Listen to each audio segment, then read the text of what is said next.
സംസ്ഥാനത്തിന്റെ സ്വപ്ന പദ്ധതിയായ ആനക്കാംപൊയിൽ കള്ളാടി മേപ്പാടി തുരങ്കപാത നിർമ്മാണ പ്രവൃത്തിയിലേക്ക് കടക്കുന്നു. നാളെ മുഖ്യമന്ത്രി പിണറായി വിജയൻ പ്രവൃത്തിയുടെ ഉദ്ഘാടനം നിർവഹിക്കും. ഇതോടെ LDF സർക്കാർ നൽകിയ മറ്റൊരു ഉറപ്പുകൂടിയാണ് യാഥാർത്ഥ്യമാകാൻ ഒരുങ്ങുന്നത്. വയനാടിന്റെ യാത്രാ ദുരിതം പരിഹരിക്കാനും കേരളത്തിന്റെ കാർഷിക വ്യാപാര ടൂറിസം മേഖലകളുടെ കുതിച്ചുചാട്ടത്തിനും വഴിയൊരുക്കുന്നതാണ് തുരങ്കപാത.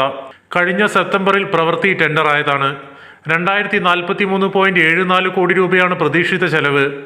ഇരട്ട തുരങ്കങ്ങളായാണ് നിർമ്മാണം. 4 വരി ഗതാഗതമാണ് പദ്ധതിയിലുള്ളത്.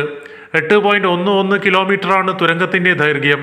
ടണൽ വെന്റിലേഷൻ, അഗ്നിശമന സംവിധാനം, tunnel radio system, telephone system, ശബ്ദ സംവിധാനം, escape root lighting, traffic light, CCTV, emergency call system തുടങ്ങിയ സംവിധാനങ്ങളും തുരങ്കപാതയിൽ ഉണ്ടാകും. അമിത ഉയരമുള്ള വാഹനങ്ങൾ കണ്ടെത്തി സിഗ്നൽ നൽകും.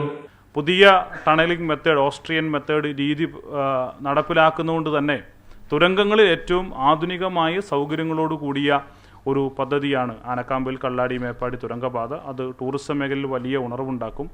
കാർഷിക മേഖല നമുക്കെല്ലാവർക്കും അറിയാവുന്നതുപോലെ നേരിടുന്ന പ്രതിസന്ധികൾക്ക് പരിഹാരമുണ്ടാക്കാൻ ഈ പദ്ധതി കൊണ്ട് സാധ്യമാകും.